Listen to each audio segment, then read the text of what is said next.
ನೋಡ್ತಾ ಇದ್ದೀರಾ news first. ಇದು ವಿಶೇಷ ಸಂದರ್ಶನ. ನಾನು ವಿನಾಯಕ್ ಗಂಗೊಳ್ಳಿ. ಇಂದಿನ ಸಂದರ್ಶನದ ವಿಶೇಷ ಅತಿಥಿ ಪೇಜಾವರದ ವಿಶ್ವಪ್ರಸನ್ನ ತೀರ್ಥ ಸ್ವಾಮೀಜಿಯವರು. ಸ್ವಾಮೀಜಿಯವರೇ, ಕಾರ್ಯಕ್ರಮಕ್ಕೆ ಸ್ವಾಗತ ತಮಗೆ. ಸೊ ಜನವರಿ 22ನೇ ತಾರೀಕು ಒಂದು ವಿಶೇಷ ದಿನ. ಸುಮಾರು ಹಲವಾರು ಶತಕಗಳಿಂದ ಕಾಯ್ತಾ ಇದ್ದಂಥ ರಾಮನ ಅಯೋಧ್ಯೆ ದೇವಸ್ಥಾನ ನಿರ್ಮಾಣ ಆಗ್ತಾಯಿದೆ, ಪ್ರತಿಷ್ಠೆ ಆಗ್ತಾಯಿದೆ. ತಾವು ಉತ್ತರ ಭಾರತ ದಕ್ಷಿಣ ಭಾರತ ಎರಡೂ ಕಡೆಗೆ ಪ್ರವಾಸ ಮಾಡ್ತಾಯಿದ್ರಿ ಈ ಕಾರಣಕ್ಕಾಗಿಯೇ.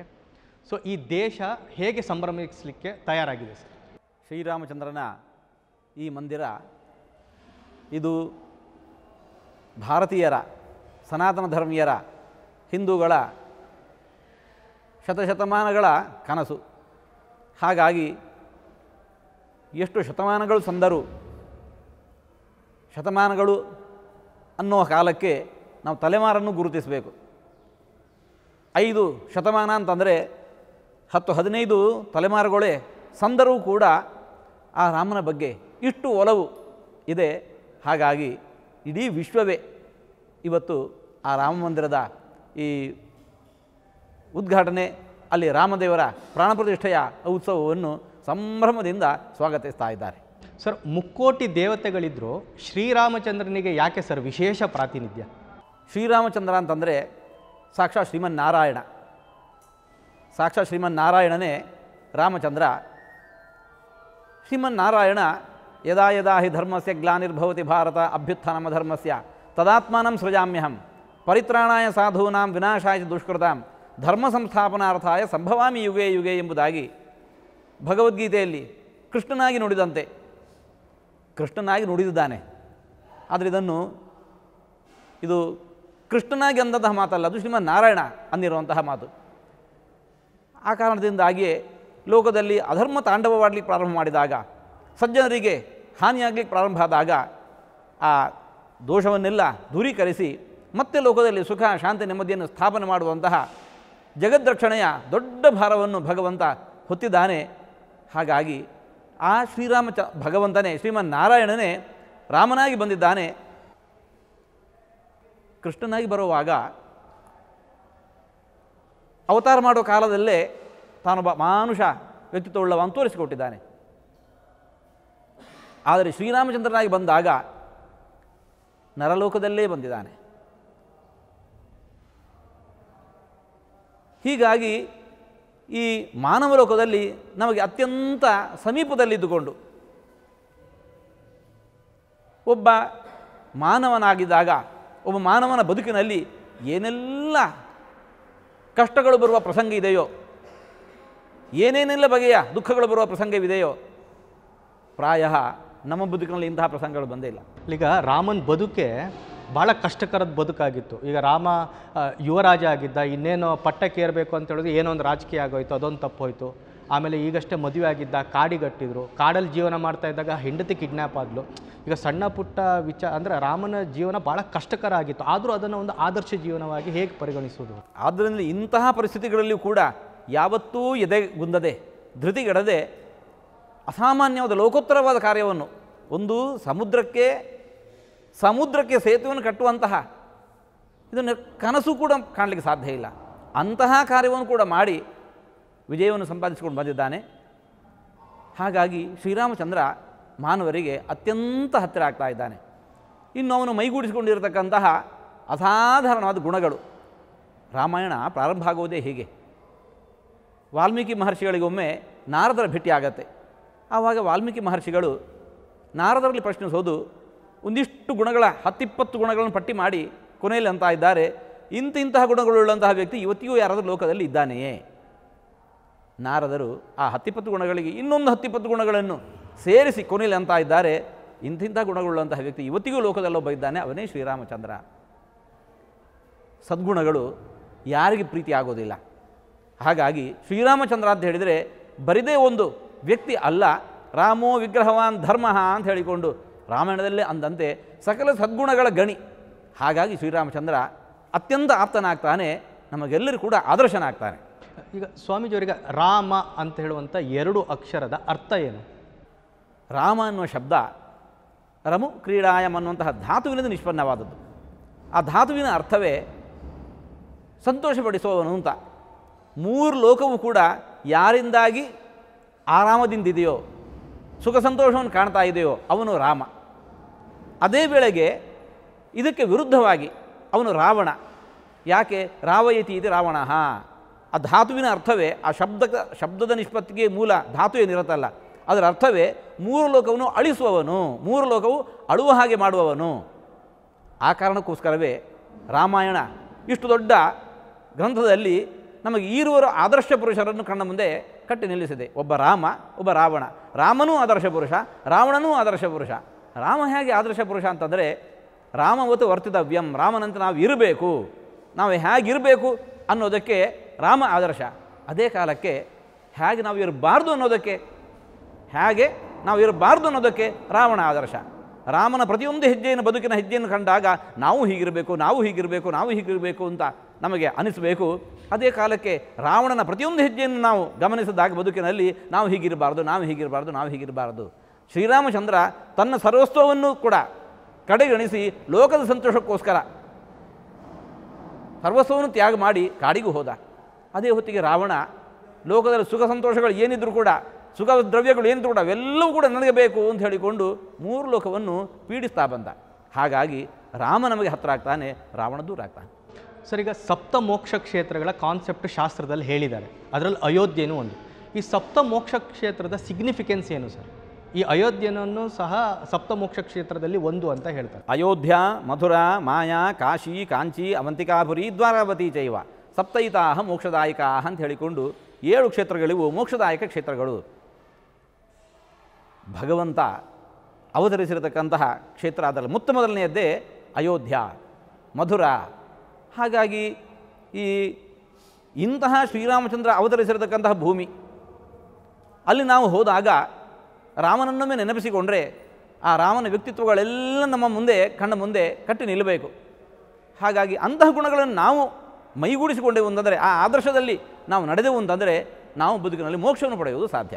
ಅದಕ್ಕೋಸ್ಕರ ಇವನ್ನೆಲ್ಲ ಮೋಕ್ಷದಾಯಕ ಕ್ಷೇತ್ರಗಳು ಅಂತ ಪರಿಗಣಿಸಿದ್ದಾರೆ. ಸರ್, ಈಗ 500 ವರ್ಷಗಳಿಂದ ಈ ಭೂಮಿ ವಿವಾದ, ಹೋರಾಟ, ಮತ್ತೊಂದು ಯುದ್ಧ, ಕದನ ಎಲ್ಲ ಆಗಿದೆ. ಈ ಸಮಗ್ರ ಈ ಹೋರಾಟದಲ್ಲಿ ಪೇಜಾವರ ಮಠದ ಹಿರಿಯ ಯತಿಗಳಾದಂಥ ವಿಶ್ವೇಶ್ವರ ತೀರ್ಥಪಾದರು ಬಹಳ ದೊಡ್ಡ ಯೋಗದಾನವನ್ನು ಕೊಟ್ಟಿದ್ದಾರೆ. ಬಹುಶಃ ಈಗ ಅವರು ಬೃಂದಾವನಸ್ಥರಾಗಿದ್ದಾರೆ. ಅವರ ಹೋರಾಟವನ್ನು ಹೇಗೆ ನೆನಪಿಸ್ಕೊಳ್ತೀರಿ ಸರ್? ಗುರುಗಳು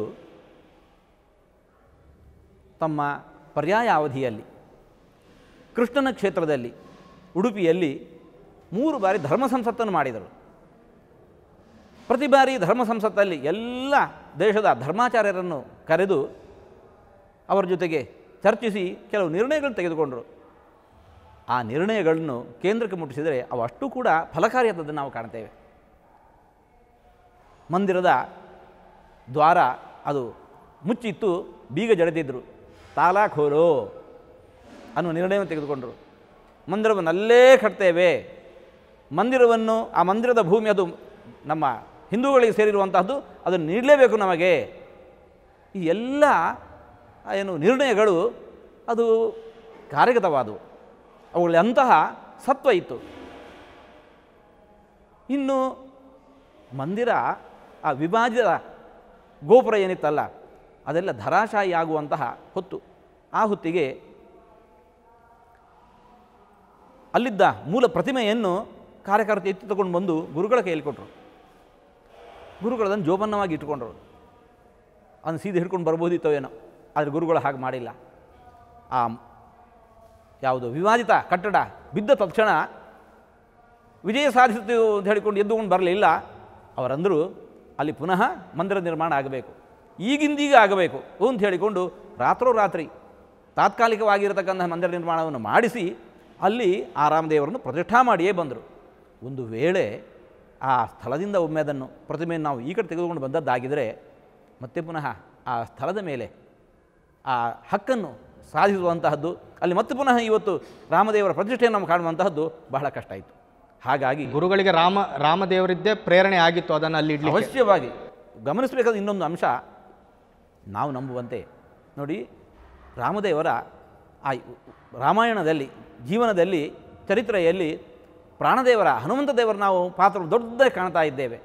ಅಂತಹ ಪ್ರಾಣದೇವರು, ಹನುಮಂತ ದೇವರು ಅವತರಿಸಿದಂತಹ ಕ್ಷೇತ್ರ ಅದು ನಮ್ಮ ಕರ್ನಾಟಕ ಹಂಪೆ. ಅದೇ ಪ್ರಾಣದೇವರು ಪ್ರಥಮ ಹನುಮಾನ್ ನಾಮ ದ್ವಿತೀಯೋ ಭೀಮ ಏವಚ ಪೂರ್ಣ ಪ್ರಜ್ಞಸ್ತೃತಿಯಷ್ಟು ಮಧ್ವಾಚಾರ್ಯರು ಮೂರನೇ ಅವತಾರ ಅಂತ ನಾವು ಪರಿಗಣಿಸ್ತಾ ಇದ್ದೇವೆ. ಆ ಮಧ್ವಾಚಾರ್ಯರ ಮೂಲ ಕ್ಷೇತ್ರ ಅದು ಉಡುಪಿ. ಶ್ರೀಮದ್ ಆಚಾರ್ಯರ ಅವರು ಕುಳಿತಿರತಕ್ಕಂತಹ ಪೀಠ ಸಿಂಹಾಸನ ಅದು ಉಡುಪಿಯಲ್ಲಿದೆ. ಶ್ರೀಮದ್ ಆಚಾರ್ಯರು ಆ ಪರ್ಯಾಯ ಕಾಲದಲ್ಲಿ ಯಾರು ಆ ಪೀಠದಲ್ಲಿ ಸನ್ನಿಹಿತರಾಗಿರ್ತಾರೆ ಅವರ ಮೇಲೆ ಅವರೊಳಗೆ ವಿಶೇಷವಾಗಿ ಸನ್ನಿಹಿತರಾಗಿದ್ದಾರೆ ಎಂದು ನಾವೆಲ್ಲ ನಂಬುವಂತಹದ್ದು.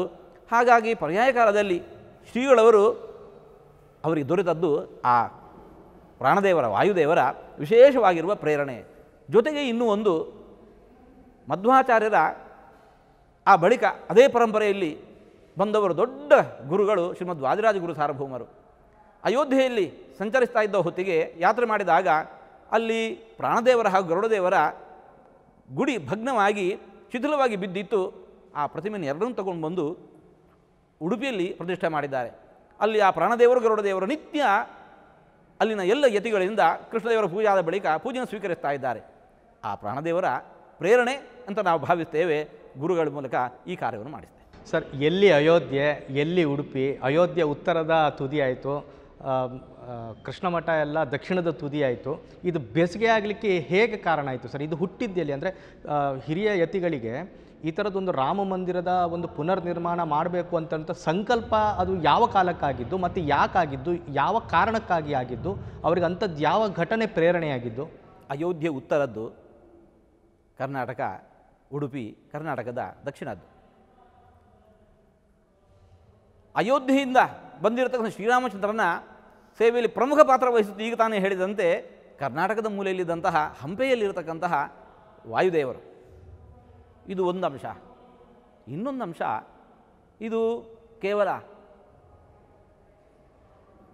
ಯಾರೋ ಒಬ್ಬರಿಗೆ ಅಲ್ಲ, ರಾಮದೇವರ ಕುರಿತಾಗಿರತಕ್ಕಂತಹ ಆ ಅಭಿವ್ಯಕ್ತಿ, ಆ ಭಾವನೆ, ಭಕ್ತಿ ಭಾವ ನಮ್ಮ ಭಾರತೀಯರಲ್ಲಿ ಎಲ್ಲರಲ್ಲೂ ಜಾಗೃತವಾಗಿದೆ.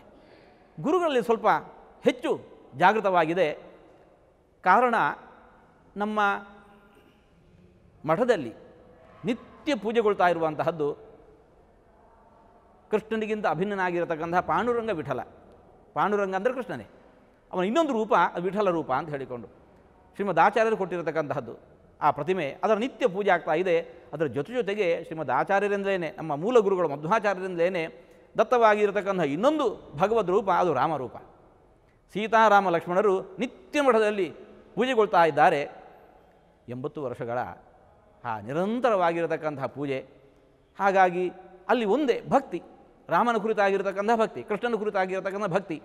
ಕೃಷ್ಣನ ಕ್ಷೇತ್ರದಲ್ಲಿ ಕುಳಿತುಕೊಂಡು ಗುರುಗಳು ಅಂದಿರತಕ್ಕಂತಹ ಒಂದು ಮಾತು, ರಾಮ ಜನ್ಮಭೂಮಿಯ ವಿಮೋಚನೆಗಾಗಿ, ಆ ಶಬ್ದವನ್ನು ಗಮನಿಸಿ, ರಾಮ ಜನ್ಮಭೂಮಿಯ ವಿಮೋಚನೆಗಾಗಿ ನಾವು ಕೃಷ್ಣ ಜನ್ಮಭೂಮಿಯ ಒಳಗೆ ಹೋಗ್ಲಿಕ್ಕೆ ಕೂಡ ನಾವು ಹೆಸೋರಲ್ಲ. ಕೃಷ್ಣ ಜನ್ಮಭೂಮಿ ಅಂತ ಹೇಳಿದರೆ ಸೆರೆಮನೆ ಅಂತ ಅರ್ಥ. ವಿಮೋಚನೆಗೋಸ್ಕರ ನಾವು ಬಂಧನಕ್ಕೊಳಗಾಗಲಿ ಕೂಡ ನಾವು ಹೆದರೋದಿಲ್ಲ. ರಾಮನ ಕುರಿತಾಗಿರ್ತಕ್ಕಂತಹ ಭಕ್ತಿ ಹಾಗೆ. ನಮ್ಮಲ್ಲಿ ಉಡುಪಿಯಲ್ಲಿ ಕೃಷ್ಣ ಬಂದಿದ್ದಾನೆ. ಎಲ್ಲಿಂದ ಬಂದದ್ದು? ಗುಜರಾತು, ದ್ವಾರಕೆಯಿಂದ ಬಂದದ್ದು. ಎಲ್ಲಿಯ ಗುಜರಾತು, ಎಲ್ಲಿಯ ಉಡುಪಿ? ಇದಕ್ಕೆ ಕಾರಣ ಏನು ಅಂತ ಕೇಳಿದಾಗ ನಮ್ಮ ಗುರುಗಳು ಶ್ರೀಮದ್ ವಾದಿರಾಜ ಗುರು ಸಾರ್ವಭೌಮರು ಹೇಳ್ತಾ ಇದ್ದಾರೆ, ಭಕ್ತಿ ಬಂಧನವಶಃ, ಭಕ್ತಿಯ ಬಂಧನಕ್ಕೆ ಕೃಷ್ಣ ಬದ್ಧನಾದ. ಹಾಗಾಗಿ ದ್ವಾರಕೆಯಿಂದ ಎದ್ದೋಡಿ ಬಂದು ಉಡುಪಿಯಲ್ಲಿ ನೆಲೆಸಿದ್ದ. ಅದರಂತೆಯೇ ಆ ಗುರುಗಳಿಗೆ ರಾಮನ ಮೇಲೆ ಇರತಕ್ಕಂತಹ ಆ ಭಕ್ತಿ ಅದು ಅವರನ್ನು ಅಲ್ಲಿಗೆ ಸೆಳೆದಿದೆ. ಸರ್, ಈಗ ವಿಶ್ವೇಶತೀರ್ಥ ಶ್ರೀಪಾದಂಗಳವರಿಗೆ ರಾಮ ಮಂದಿರದ ನಿರ್ಮಾಣ ಅಥವಾ ಇನಾಗ್ರೇಷನ್ನು, ಪ್ರತಿಷ್ಠೆ, ಇದ್ರ ಬಗ್ಗೆ ಏನಾದರೂ ಇಚ್ಛೆಗಳೇನಾದರೂ ತಮ್ಮ ಹತ್ರ ಏನಾದರೂ ಹೇಳ್ಕೊಂಡಿದ್ರ ಸರ್? ಅದು ಹೀಗಾಗಬೇಕು, ಈ ಕಾರ್ಯಕ್ರಮ ಅದನ್ನು ನೋಡಬೇಕು ಅಂತ ಇತ್ಯಾದಿ ಏನಾದರೂ? ಯಾಕಂದರೆ ತಮಗೆ ಬಹಳ ವರ್ಷಗಳ ಕಾಲ ತಮಗೆ ಗುರು ಸಾಂಗತ್ಯ ಸಿಕ್ಕಿತ್ತು, ತಮಗೆ ಗುರುಗಳ ಸೇವೆ ಮಾಡೋಕ್ಕೆ ಅವಕಾಶ ಇತ್ತು, ಗುರುಗಳ ಜೊತೆಗೇ ಇದ್ರಿ ತಾವು. ಅವರ ಕಲ್ಪನೆ ಏನಾಗಿತ್ತು ಸರ್ ರಾಮ ಮಂದಿರದ ಬಗ್ಗೆ? ಗುರುಗಳು ಪ್ರತ್ಯೇಕವಾಗಿ ನಮ್ಮ ಬಳಿಗೆ ಅಂತಹ ಯಾವುದೇ ವಿಚಾರಗಳನ್ನು ಮಾಡಿಕೊಂಡಿಲ್ಲ. ಎಲ್ಲರ ಜೊತೆಗೆ, ಸಮಾಜದಲ್ಲಿ ಎಲ್ಲರ ಜೊತೆಗೆ ಏನು ವಿಚಾರಗಳನ್ನು ಹಂಚಿಕೊಂಡಿದ್ರು, ಏನು ಅವರ ಕಲ್ಪನೆ ಇದ್ದದ್ದನ್ನು ಅವರು ಸಮಾಜದಲ್ಲಿ ಹಂಚಿಕೊಂಡಿದ್ರು, ನಮ್ಮಲ್ಲಿ ಕೂಡ ಅದನ್ನೇ ಅಂತ. ಸರ್, ಈಗ ಕ್ರಿಶ್ಚಿಯನ್ಸಿಗೆ ವೆಟಿಕನ್ನು, ಮುಸ್ಲಿಮರಿಗೆ ಮೆಕ್ಕ, ಹಾಗೆ ಹಿಂದೂಗಳಿಗೆ ಅಯೋಧ್ಯೆ ಅಂತ ಹೇಳುವಂಥ ಇದೀಗ ಟ್ರೆಂಡ್ ಆಗ್ತಾ ಇದೆ, ನಿಜಾನ? ಅವಶ್ಯವಾಗಿ ಅದನ್ನೇ ಅಂದದ್ದು. ಅಯೋಧ್ಯ, ಮಧುರಾ, ಮಾಯಾ, ಕಾಶಿ, ಕಾಂಚಿ, ಅವಂತಿಕ ಅನ್ನುವ ನಾವು ನಿತ್ಯ ಬೆಳಗಾತ ಎದ್ದು ಇದನ್ನು ಪ್ರಾತಃ ಸ್ತೋತ್ರಗಳು ಅಂತಿದ್ದಾವೆ, ಅದರಲ್ಲಿ ಪಠಿಸುವ ಶ್ಲೋಕಗಳಿವೆ. ನಿತ್ಯ ಬೆಳಗಾತ ಎದ್ದು ಸರ್, ಈಗ ಅಯೋಧ್ಯೆಯಲ್ಲಿ ಪೇಜಾವರ ಮಠದ ಮುಂದೆ ಏನೆಲ್ಲ ಪಾತ್ರಗಳನ್ನು ನಿರ್ವಹಿಸಲಿದೆ ಸರ್? ಈಗ ಏನೆಲ್ಲ ಪಾತ್ರಗಳನ್ನು ನಿರ್ವಹಿಸ್ತಾ ಇದ್ದೀರಿ ಸರ್? ಈಗಂತೂ ಗುರುಗಳು ಮಾಡಿರತಕ್ಕಂತಹ ಸೇವೆಯ ಫಲ, ಪುಣ್ಯ ಫಲದ ರೂಪದಲ್ಲಿ ನಾವು ಆ ವಿಶ್ವಸ್ತ ಮಂಡಳಿಯಲ್ಲಿ ಒಬ್ಬ ಸದಸ್ಯರಾಗಿದ್ದೇವೆ. ಹಾಗಾಗಿ ಮಂಡಳಿಯ ಎಲ್ಲ ಕಾರ್ಯದಲ್ಲಿ ನಮ್ಮ ಜವಾಬ್ದಾರಿಯು ಸಮಾನವಾಗಿದೆ. ಇದಲ್ಲದೆ ನಾಡಿದ್ದು ಪ್ರಾಣ ಪ್ರತಿಷ್ಠೆ ಆದ ಬಳಿಕ ಆಗಬೇಕಾಗಿರತಕ್ಕಂತಹ ವಿಧಿವಿಧಾನಗಳು 48 ದಿವಸಗಳ ಕಾಲ ಆಗುವಂತಹ ಆ ಪ್ರಕ್ರಿಯೆ ಮಂಡಲ ಪೂಜೆ ಅಂತ ಕರೀತಾರೆ. ಅದರ ವಿಶೇಷ ಜವಾಬ್ದಾರಿಯನ್ನು ಹೊರುವ ಆ ಭಾಗ್ಯ ಅದು ನಮ್ಮದಾಗಿದೆ. ಸರ್, ಈಗ ಮಂಡಲ ಪೂಜೆ ಅಂದರೆ ಏನು? 48 ದಿನಗಳ ಕಾಲ ತಾವು ಯಾವೆಲ್ಲ ಪೂಜೆಗಳನ್ನು, ಹೋಮಗಳನ್ನು ಅಲ್ಲಿ ಮಾಡ್ತೀರಿ ಮತ್ತು ಯಾಕಾಗಿ ಮಾಡ್ತೀರಿ? ಈ ಕ್ರಮವನ್ನು ಸ್ವಲ್ಪ ವಿವರಿಸ್ಬೋದಾ? ಅವಶ್ಯವಾಗಿ. ಈಗ ಹೀಗಿದೆ, ಒಂದು ಗಿಡವನ್ನು ನೆಟ್ಟು ಹೆಮ್ಮರವನ್ನಾಗಿ ಮಾಡಬೇಕು ಅಂತ ನಾವು ಬಯಸ್ತೇವೆ. ಗಿಡ ನೆಟ್ಟು ಆ ಕಡೆ ಹೋದರೆ ಮುಗಿಲಿಲ್ಲ. ಆ ಗಿಡಕ್ಕೆ ಕಾಲಕ್ಕೆ ಆಗಬೇಕಾಗಿರತಕ್ಕಂಥ ಪೋಷಣೆಗಳು ಏನಿದ್ದಾವಲ್ವ, ಅದಲ್ಲೂ ಬಾಲ್ಯಾವಸ್ಥೆಯಲ್ಲಿ, ಎಳವೆಯಲ್ಲಿ ಅದಕ್ಕೊಂದಿಷ್ಟು ಪೋಷಣೆಗಳನ್ನು ನಾವು ಮಾಡಬೇಕಾಗತ್ತೆ. ಹಾಗೆ ಮಾಡಿತು ಅಂತಂದರೆ, ಒಮ್ಮೆ ದೃಢವಾಗಿ ನಿಂತಿತು ಅಂತಂದರೆ ಮುಂದೆ ಆ ವೃಕ್ಷ ಎಲ್ಲರಿಗೂ ಕೂಡ ಹಣ್ಣು, ಹೂವು, ಚಿಗುರು, ನೆರಳು ಇವೆಲ್ಲವನ್ನು ಕೂಡ ನೀಡತ್ತೆ. ಅದೇ ರೀತಿ ನಿನ್ನೆ ದಿವಸ ಎಲ್ಲೋ ಗುಡ್ಡೆಯಲ್ಲಿದ್ದಂತಹ ಒಂದು ಶಿಲೆ, ಅದನ್ನು ತಗೊಂಬಂದು ಕೆತ್ತಿದೆವು. ಅದು ಸುಮ್ಮನೆ ಒಂದು ಬೊಂಬೆ ಅಲ್ಲ, ಅದರಲ್ಲಿ ಪ್ರಾಣ ಪ್ರತಿಷ್ಠೆ ಆಗತ್ತೆ. ಒಂದು ದಿವಸದ ಪ್ರಕ್ರಿಯೆ ಅಲ್ಲ, ನಿರಂತರವಾಗಿ ಅದರಲ್ಲಿ ತತ್ವನ್ಯಾಸ ಅಂತ ಹೇಳಿಕೊಂಡು ಒಂದು ದೇಹದಲ್ಲಿ ಏನೆಲ್ಲ ತತ್ವಗಳಿದ್ದಾವೆ, ಬ್ರಹ್ಮಾಂಡದಲ್ಲಿ ಇರತಕ್ಕಂಥ ತತ್ವಗಳು ಏನೆಲ್ಲ ಇದ್ದಾವೋ ಪಿಂಡಾಂಡದೊಳಗೂ ಅವೇ ಅಷ್ಟು ಇದ್ದಾವೆ. ಹಾಗಾಗಿ ಅವನ್ನೆಲ್ಲ ನಾವು ಮಂತ್ರಮುಖೇನ ಅದರಲ್ಲಿ ನ್ಯಾಸ ಮಾಡೋದಿದ್ದ ಆಯಾಯ ತತ್ವಗಳನ್ನು ಆಯಾಯ ಅಂಗಾಂಗಗಳಲ್ಲಿ, ಅವಯವ ಸ್ಥಾನಗಳಲ್ಲಿ ಅವುಗಳನ್ನು ನ್ಯಾಸ ಮಾಡಬೇಕಾಗಿದೆ. ಅದನ್ನು ನಿತ್ಯ ಅಭಿಮಂತ್ರಣ ಮಾಡಬೇಕಾಗತ್ತೆ. ಮುಂದೆ ಕಲಶದಲ್ಲಿ ಪುನಃ ಆ ಮಂತ್ರಗಳ ಮೂಲಕ, ಅಭಿಮಂತ್ರಣದ ಮೂಲಕ ಅಲ್ಲಿ ಆ ಚೈತನ್ಯವನ್ನು ಜಲದಲ್ಲಿ, ಕಲಶದಲ್ಲಿ ತುಂಬಿ ಅದನ್ನು ಕಲಶಾಭಿಷೇಕ ಮಾಡುವ ಮೂಲಕ ಅವುಗಳಲ್ಲಿ ಆ ಪ್ರತಿಮೆಯಲ್ಲಿ ಪುನಃ ಅದರ ಬಲ ಬರುವಂತೆ ಮಾಡಬೇಕು. ಅದೇ ಮಂತ್ರಗಳಿಂದ ಆ ಕಡೆ ಯಜ್ಞಯಾಗಗಳ ಮೂಲಕ ಆ ತತ್ವಾಭಿಮಾನ ದೇವತೆಗಳನ್ನು ಪೂಜಿಸಬೇಕು. ಇಂತಹ ಎಲ್ಲ ಪ್ರಕ್ರಿಯೆಗಳು ಇರ್ತವೆ. ಇದು 4 ದಿವಸ ಈ ತತ್ವ ಮಂತ್ರ ಹೋಮಗಳು, ತತ್ವನ್ಯಾಸ, ತತ್ವಕಲಶ ಅಭಿಷೇಕ ಇವು ನಡೆಯುತ್ತವೆ. ಮುಂದೆ ಸುಮಾರು 40 ದಿವಸಗಳ ಕಾಲ ಆಗಮುಕ್ತವಾಗಿರತಕ್ಕಂತಹ ಪ್ರಧಾನ ಮಂತ್ರಗಳಿದ್ದಾವೆ. ಆ ಮಂತ್ರಗಳ ಮೂಲಕ ನಿತ್ಯ ಜಪ, ಹೋಮ, ಕಲಶಾಭಿಮಂತ್ರಣ, ಕಲಶಾಭಿಷೇಕ ಇವು ನಡೆಯುತ್ತವೆ. ಇದು ಸುಮಾರು 2-3 ಮಂತ್ರಗಳಿಂದ ನಿತ್ಯ ಹೋಮ ನಡೀತಾವೆ. ಕೊನೆಯ 4-5 ದಿವಸಗಳಲ್ಲಿ ಸಹಸ್ರ ಕಲಶಾಭಿಷೇಕ, ಸಹಸ್ರ ಕಲಶಗಳಲ್ಲಿ ಕಲೆಗಳನ್ನು ತುಂಬಿ ಅಭಿಮಂತ್ರಣ ಮಾಡಿ ಆ ಕಲಶಗಳ ಅಭಿಷೇಕ ನಡೆಯಬೇಕು. ಅದು ಕೊನೆಯ 4-5 ದಿವಸಗಳಲ್ಲಿ. ಹೀಗೆ ಈ 48 ದಿವಸಗಳಲ್ಲಿ ನಿತ್ಯ ಹೋಮ, ಹವನ, ಮಂತ್ರ ಜಪ, ಪಾರಾಯಣಗಳು, ಅನುಷ್ಠಾನಗಳು, ಕಲಶಾಭಿಷೇಕ ಇವೆಲ್ಲ ನಡೀತಾವೆ. ಮುಸ್ಸಂಜೆ ಹೊತ್ತು ನಿತ್ಯ ಉತ್ಸವವೂ ನಡೆಯುತ್ತೆ. ಈ ಕಲಶಾಭಿಷೇಕ ಎಲ್ಲ ಗುರುಗಳ ರಜತನ ಅಥವಾ ಚಿನ್ನದಲ್ಲಿ ಮಾಡ್ತಾರೆ? ಸದ್ಯಕ್ಕಂತೂ ಚಿನ್ನದ್ದಿಲ್ಲ. ರಜತ ಕಲಶಗಳು, ತಾಮ್ರದ ಕಲಶಗಳು, ಮೃಣ್ಮಯ ಕಲಶಗಳು ಎಲ್ಲದಿಂದಲೂ ನಡೆಯುತ್ತೆ. ಅಂದರೆ ಈ 48 ಒಂದು ಮಂಡಳದ ಪೂಜೆಯ ಜವಾಬ್ದಾರಿ ಪೇಜಾವರ ಮಠದಿಂದ ನಡೀತದೆ. ಇದು ಸಾನ್ನಿಧ್ಯ ವೃದ್ಧಿಗೆ. ಹೌದು. ಈಗ ಪ್ರತಿಷ್ಠಾ ವಿಧಿ ಹೇಗೆ ನಡೀತದೆ? ಈಗ ಗುರುಗಳ ಇಡೀ ಭಾರತದ ಅಷ್ಟೂ ಹಿಂದೂಗಳ ಈಗ ಇಚ್ಛೆ ಆ ಪ್ರತಿಷ್ಠಾ ದಿನವನ್ನು ನೋಡಬೇಕು ಅಂತ. ಪ್ರತಿಷ್ಠಾ ವಿಧಿಗೆ ಟ್ರಸ್ಟ್ ಬಹಳ ದೊಡ್ಡ ತಯಾರಿಯನ್ನು ಮಾಡಿಕೊಂಡಿದೆ ಅಂತ ಹೇಳ್ತಾ ಇದ್ದಾರೆ. ಈ ಪ್ರತಿಷ್ಠಾ ವಿಧಿ ಅಂದರೆ ಏನು? ಪ್ರತಿಷ್ಠಾ ವಿಧಿ ಮಾಡುವ ಕ್ರಮವನ್ನು ತಾವು ನಮ್ಮ ವೀಕ್ಷಕರಿಗೆ ಸ್ವಲ್ಪ ಎಕ್ಸ್ಪ್ಲೇನ್ ಮಾಡ್ಬೋದಾ? ನಿನ್ನೆ ತನಕ ಅದು ಗುಡ್ಡಲದಲ್ಲಿದ್ದಂತಹ ಒಂದು ಶಿಲೆ ಅಷ್ಟೇ. ಅದನ್ನು ಹಾಗೆ ತಂದಿಟ್ಟರೆ ಅದೊಂದು ಬೊಂಬೆ. ಹಾಗೆ ಮ್ಯೂಸಿಯಮ್ಮಲ್ಲಿ ಪ್ರಾಯ ಇದಕ್ಕಿಂತಲೂ ಚಂದದ ಪ್ರತಿಮೆಗಳಿರ್ತವೆ. ಹಾಗಾಗಿ ಇದು ಹಾಗೆ ಒಂದು ಬೊಂಬೆ ಆಗಬಾರದು. ಆ ನಿಟ್ಟಿನಲ್ಲಿ ಭಕ್ತರಿಗೆ ಭಗವಂತನನ್ನು ಸಂಪರ್ಕಿಸಲಿಕ್ಕೆ ಬೇಕಾಗಿರತಕ್ಕಂಥ ಮಾಧ್ಯಮ ಆ ಒಂದು ಪ್ರತಿಮಾ. ಆ ಪ್ರತಿಮದೊಳಗೆ ಭಗವಂತ ಎಲ್ಲೆಡೆಯೂ ಇದ್ದಾನೆ. ಭಗವಂತ ಇಲ್ಲದಿರತಕ್ಕಂಥ ಸ್ಥಾನ ಅಂತ ಇಲ್ಲ. ಹಾಗಿದ್ದೂ ಕೂಡ ಆ ಪ್ರತಿಮೆಯೊಳಗೆ ವಿಶೇಷವಾಗಿ ಭಗವಂತ ನಮಗೆ ಅಭಿವ್ಯಕ್ತನಾಗಬೇಕು. ಆ ಕಾರಣಕ್ಕೋಸ್ಕರ ವೇದೋಕ್ತವಾದ ಮಂತ್ರಗಳಿದ್ದಾವೆ.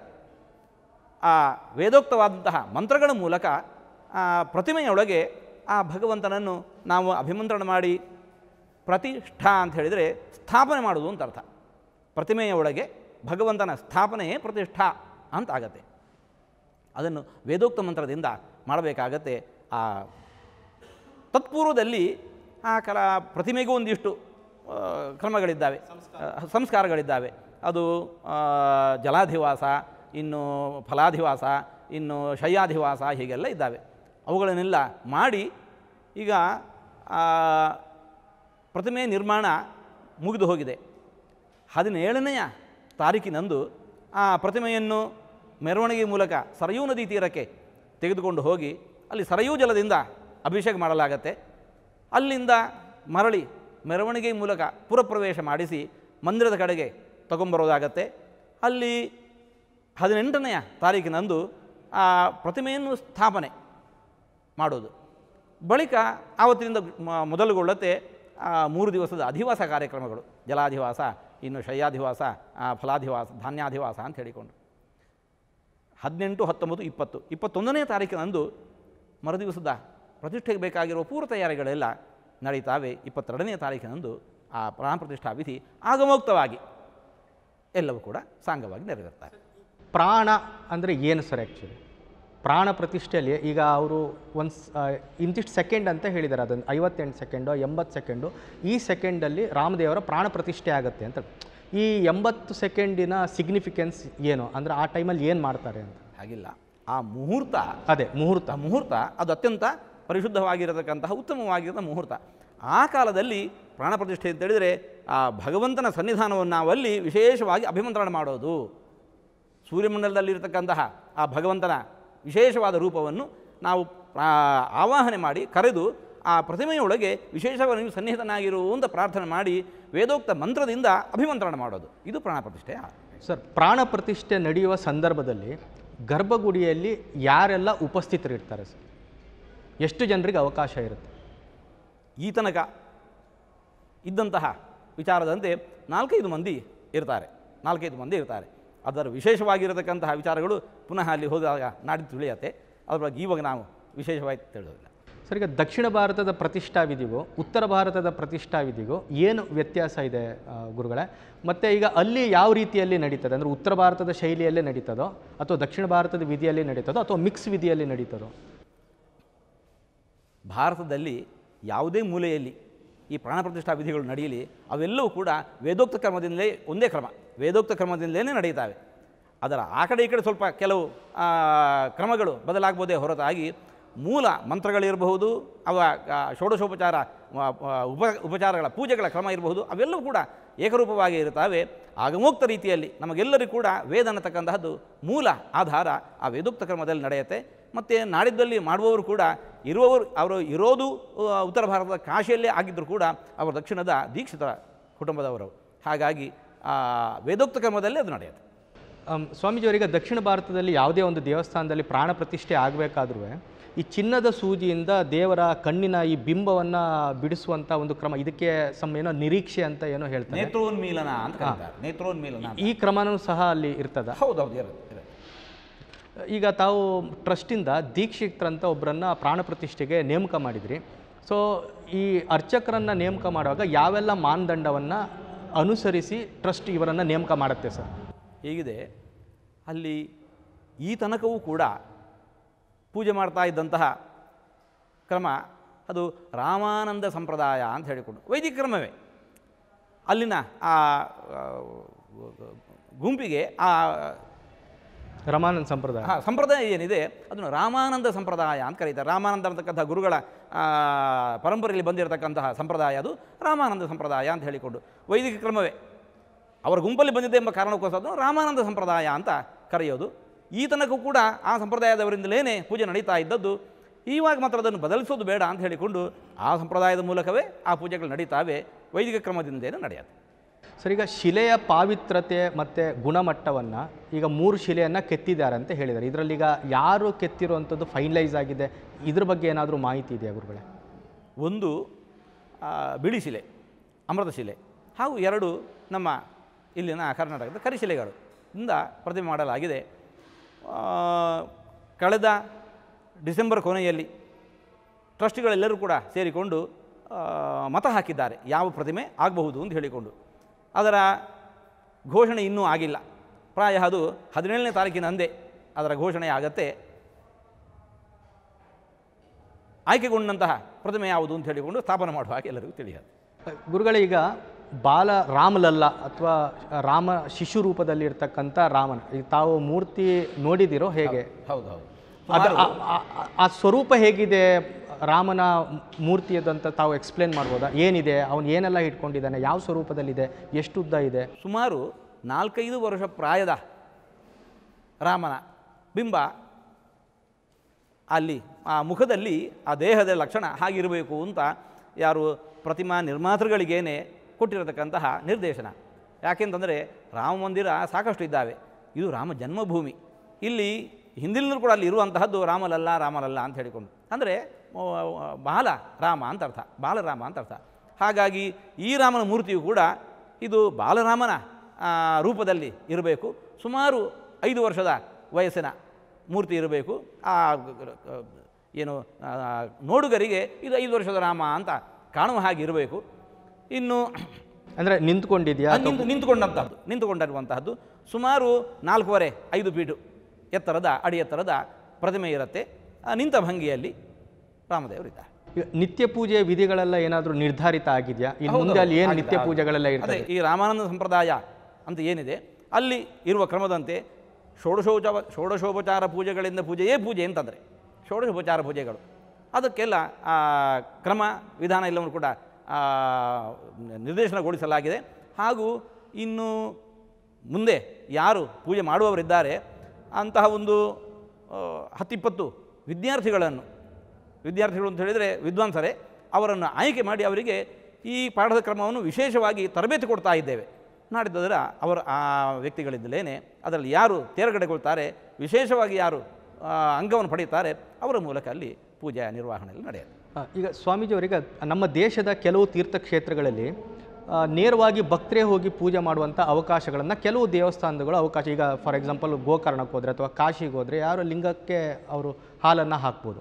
ಕೆಲವು ಕಡೆಯಲ್ಲಿ ಆಯಾಯ ಸಂಪ್ರದಾಯದಂತೆ ಅರ್ಚಕರೇ ಮಾಡ್ತಾರೆ. ಇದೀಗ ಹೊಸದಾಗಿ ನಿರ್ಮಾಣ ಆಗ್ತಾ ಇರತಕ್ಕಂಥ ಅಯೋಧ್ಯೆ ದೇವಾಲಯದಲ್ಲಿ ಅರ್ಚಕರ ನೇಮಕಾತಿ ಇದು ಹೇಗಾಗ್ತಾಯಿದೆ? ಅಥವಾ ಭಕ್ತರೇ ಹೋಗಿ ಪೂಜೆ ಮಾಡುವಂಥ ಅವಕಾಶ ಇದೆಯೋ, ಅಥವಾ ಒಂದೇ ಸಂಪ್ರದಾಯದ ಅಥವಾ ಒಂದೇ ಜಾತಿಯ ಅಥವಾ ಒಂದೇ ತತ್ವವನ್ನು ಅನುಸರಿಸ್ತಕ್ಕಂಥ ಒಂದು ವರ್ಗಕ್ಕೆ ಮಾತ್ರ ಅವಕಾಶ ಇದೆಯೋ, ಅಥವಾ ಬೇರೆ ಕಡೆ ಉದಾಹರಣೆ ಇರೋ ಥರದ್ದೇ ಯಾರು ಬೇಕಾದರೂ ಹೋಗಿ ಪೂಜೆ ಮಾಡುವಂಥ ಅವಕಾಶಗಳು, ಇದ್ರ ಬಗ್ಗೆ ಏನಾದರೂ ಟ್ರಸ್ಟ್ ನಿರ್ಧಾರ ಮಾಡಿದೆಯೇ?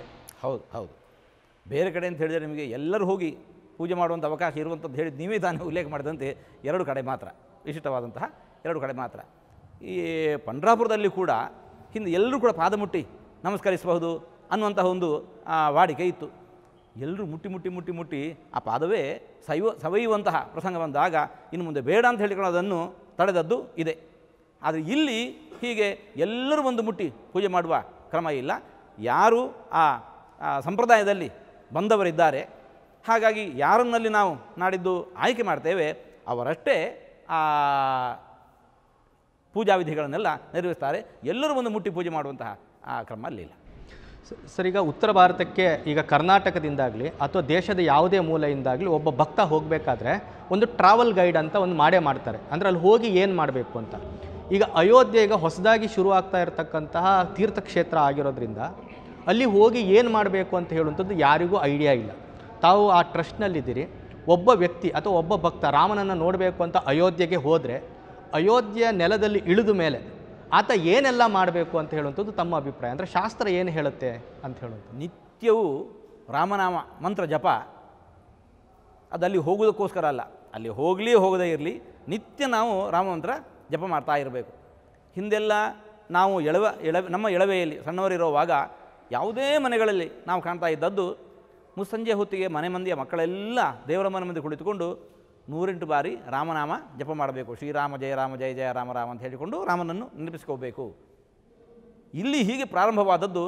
ನಾವು ಅಲ್ಲಿ ಹೋಗುವಾಗಲೂ ಕೂಡ ಆ ರಾಮನ ವ್ಯಕ್ತಿತ್ವವನ್ನು ನೆನಪಿಸಿಕೊಳ್ಳೋದಕ್ಕೋಸ್ಕರ ರಾಮಾಯಣವನ್ನೊಮ್ಮೆ ಅಧ್ಯಯನ ಮಾಡಬೇಕು. ರಾಮ ಅಂತಂದರೆ ಯಾರು ಅನ್ನೋದನ್ನು ಮನವರಿಕೆ ಮಾಡಿಕೊಂಡು ಆ ರಾಮನಾಮವನ್ನು ಜಪಿಸ್ತಾ ನಾವಲ್ಲಿ ಹೋದೆವು ಅಂತಂದರೆ ಆ ರಾಮನ ವ್ಯಕ್ತಿತ್ವಗಳೆಲ್ಲವೂ ಕೂಡ ನಾವು ಮೆಲುಕು ಹಾಕಿದಂಥ ಆಗತ್ತೆ. ಹಾಗೆ ಆ ವ್ಯಕ್ತಿತ್ವದ ನೆನಪು ಬಂದಾಗೆಲ್ಲ ನಮಗೆ ಆ ರಾಮನ ಮೇಲೆ ಪ್ರೀತಿಯೋ ಗೌರವೋ ಏನು ಮೂಡತ್ತಲ್ಲ, ಇದೇ ಭಕ್ತಿ ಅಂತಂದರೆ, ಇದೇ ಭಕ್ತಿ ಅಂತ ಹೇಳಿದರೆ ಆ ಭಕ್ತಿ ಹಿನ್ನೆಲೆಯಲ್ಲಿ ನಾವು ಹೋಗಬೇಕು. ಇನ್ನೊಂದು ಅಲ್ಲಿ ಹೋದ್ಮೇಲೆ ಏನು ಮಾಡಬೇಕು ಅಂತ ಹೇಳಿಕೊಂಡು ಈಗ ಜನರಿಗೆ ಗೊತ್ತಿಲ್ಲ. ಈಗ ಅಲ್ಲಿ ಹೋಗಿ ಏನು ಮಾಡಬೇಕು ಯಾರಿಗೂ ಐಡಿಯಾ ಇಲ್ಲ. ಈಗ ಒಬ್ಬ ಭಕ್ತ ಅಯೋಧ್ಯೆಗೆ ಹೋದರೆ ಅಲ್ಲಿ ಏನು ಮಾಡಬೇಕು? ಸಾಮಾನ್ಯವಾಗಿ ಯಾವುದೇ ಕ್ಷೇತ್ರಕ್ಕೆ ಹೋದರೆ ಅಲ್ಲಿ ತೀರ್ಥ ಸ್ನಾನ ಮಾಡೋದು ಅಥವಾ ದೇವಸ್ಥಾನದಲ್ಲಿ ಯಾವುದಾದ್ರೂ ಪೂಜಾ ವಿಧಿಗಳನ್ನು ಮಾಡಿ, ಇಲ್ಲಿಗ ಏನು ಪೂಜೆ ಇದೆ, ಎಲ್ಲಿ ಸ್ನಾನ ಮಾಡಬೇಕು, ಏನು ಅಂದರೆ ವಿಧಿ ಏನು, ತೀರ್ಥಕ್ಷೇತ್ರದ ವಿಧಿ ಏನು ಅಂತ ಹೇಳುವಂಥದ್ದು ಐಡಿಯಾ ಇಲ್ಲ ಯಾರಿಗೂ. ನಾವು ಯಾವುದೇ ದೇವಾಲಯಗಳಿಗೆ ಹೋಗುವಾಗ ಶುಭ್ರರಾಗಿ ಹೋಗಬೇಕು ಅನ್ನುವಂತಹದ್ದು ವಿಧಿ. ಹಾಗಾಗಿ ಅಲ್ಲಿ ಸರಯೂ ನದಿ ಇದೆ. ಆ ಸರಯೂ ನದಿಯನ್ನು ನಾವೆಲ್ಲ ನಿತ್ಯ ಬೆಳಗಾದ ಎದ್ದು ನೆನಪಿಸ್ಕೊಳ್ತಾ ಇದ್ದೇವೆ.